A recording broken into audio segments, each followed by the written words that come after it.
Mesdames et messieurs, bonsoir et bienvenue à ce bulletin d'information avec moi-même Michel Iradukunda. Et tout de suite, voici les grands titres. Au Rwanda, une conférence internationale des femmes a été organisée et regroupant 10 pays. Ces femmes occupent des postes de direction au sein des entreprises dans leur pays. Ce jeudi, à l'aéroport international de Kigali a été réalisé un exercice de simulation d'un crash d'avion en vue d'évaluer et faire le point sur les capacités d'intervention et de secours.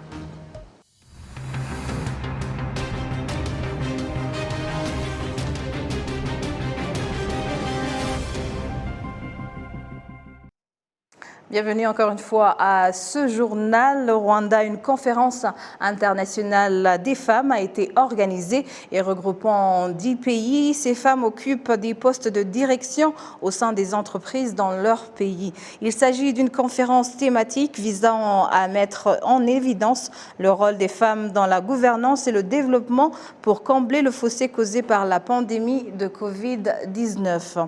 Lors de la 6e conférence internationale, les participants ont constaté que lorsqu'une femme participe à l'administration et au secteur privé, son développement peut être accéléré. Les participantes venaient d'Afrique de l'Ouest en raison de leur désir de venir au Rwanda pour étudier en tant que membre de la communauté d'Afrique de l'Est qui a un leadership dans le domaine du développement des femmes. Le ministre des Infrastructures, le docteur Nsabimana Ernest, et l'inspecteur général de police, le commissaire général Dan Munyuza, étaient entre autres présents ce jeudi à l'aéroport international de Kigali, où a été réalisé un exercice de simulation d'un crash d'avion en vue d'évaluer et faire le point sur les capacités d'intervention et de secours et d'en corriger éventuellement des lacunes constatées. Le point avec Kassim Youssouf.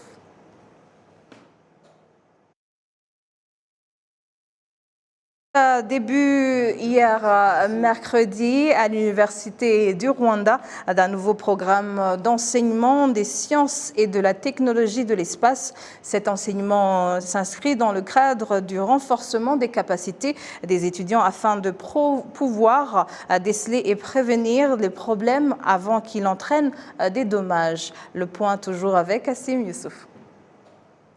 Des géographes experts dans les domaines du sol, de l'hydrologie, des forêts et autres en provenance de 20 pays d'Afrique centrale et australe ont signé des accords de partenariat de 5 ans avec l'Université du Rwanda en vue de doter ses étudiants de ces connaissances. C'est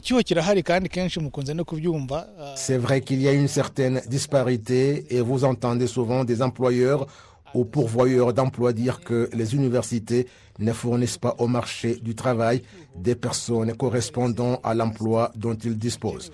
Nous voulons donc éliminer cette disparité et montrer à l'université ce dont on a besoin sur le marché et le matériel disponible pour que dans les cours, l'on puisse ajouter ce en rapport avec la préparation de l'étudiant en fonction des besoins du marché. On étudiait par exemple la topologie et la cartographie et nous leur montrons que c'est inutile si ça ne correspond pas à un secteur précis tel que l'agriculture, l'environnement, les forêts et l'eau. Ces mesures seraient inutiles si on ne sait pas où on va les utiliser. C'est pourquoi nous nous mettons ensemble pour voir ce qui est possible et ce qui est en cours pour qu'ils puissent préparer leur avenir. Le directeur du Centre des systèmes d'information géographique et de télédétection à l'Université du Rwanda, le professeur Rwanyiziri Gaspard, indique qu'il mène normalement des recherches qui révèlent les problèmes qui peuvent se manifester dans ce domaine de la géographie et préviennent les autorités à propos des problèmes qui peuvent apparaître et comment les éviter. Dans notre curricula, il y a notamment des cours sur le changement climatique, comment y faire face, et par exemple dans l'ouest du pays, particulièrement dans le district de Nyabihu, où il y a souvent des glissements de terrain. On peut voir comment déplacer les habitants, mais la première chose à faire, c'est d'abord connaître cette zone. Il y a des éléments sur lesquels nous nous appuyons dans les recherches Et après, nous disons qu'on peut déplacer des gens parce qu'ils sont dans les zones à risque. Ces étudiants seront épaulés par la technologie spatiale, comme l'indique le directeur général de l'Agence rwandaise de l'espace, le colonel Francis Ngabo. Ce que nous allons introduire ici, c'est l'innovation dans la cartographie, c'est-à-dire introduire les services des satellites qui peuvent réaliser la cartographie dans un laps de temps, parce que chaque fois que le satellite passe au-dessus du Rwanda, il prend des images et puis les images saisies chaque semaine sont beaucoup meilleures que ce que proposait l'ancien service où une carte durait 2 ans. C'est dans ce domaine que nous allons collaborer avec d'autres institutions. Le Centre régional de cartographie des ressources pour le développement rassemble 20 pays dont le Rwanda. Il a organisé une compétition concernant des projets performants dans ce domaine et les meilleurs seront récompensés d'une enveloppe de $30 000 américains. Le gouvernement finlandais a annoncé qu'il allait lancer un projet de formation du personnel et d'augmentation de la capacité des ressources des agences météorologiques du Rwanda, du Kenya et de la Tanzanie. La Finlande va aider ces 3 pays à disposer d'informations sur le changement climatique et la conservation de l'environnement. Patrick Nilidandi. Le projet Finkera, défendu par le gouvernement finlandais, bénéficiera aux agences météorologiques du Rwanda, du Kenya et de la Tanzanie. L'idée est venue après que certains des responsables concernés se soient rendus en Finlande et ont constaté la nécessité d'acquérir certaines connaissances sur des informations liées au changement climatique et sur la manière de le gérer.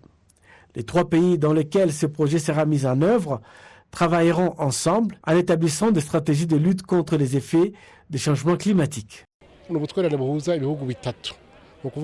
C'est une collaboration de 4 pays qui sont la Finlande, le Rwanda, la Tanzanie et le Kenya.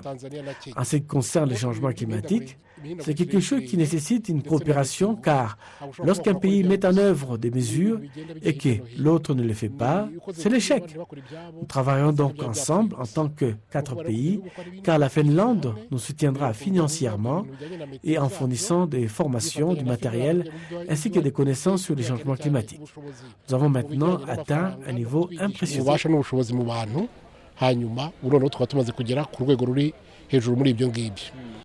Le projet comporte 2 phases, selon Aimable Gahigi, le directeur général de l'Agence rwandaise de météorologie. La première est axée sur le Rwanda de manière indépendante et l'autre se concentrera sur la façon dont les 3 pays peuvent travailler ensemble.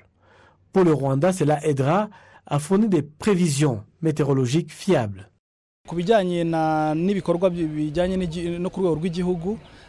En ce qui concerne les activités menées dans le pays et à la préparation des mesures qui sont utilisées pour les prévisions météo, il y a aussi des informations sur les conditions météorologiques, non seulement sur la pluie, mais aussi sur l'air que nous respirons. Il y aura donc ceux au niveau national et d'autres au niveau régional. La raison de ce partenariat est d'avoir des informations précises sur la météo car c'est un projet qui ne peut être mis en œuvre de manière indépendante, d'où la nécessité d'une coopération.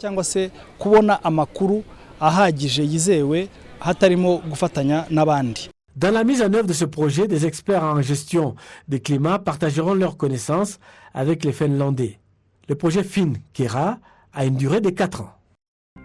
Voilà, c'est tout pour ce soir et au nom de toute l'équipe qui a contribué à la réalisation de ce journal, moi-même, Michel Iradukunda, je vous remercie.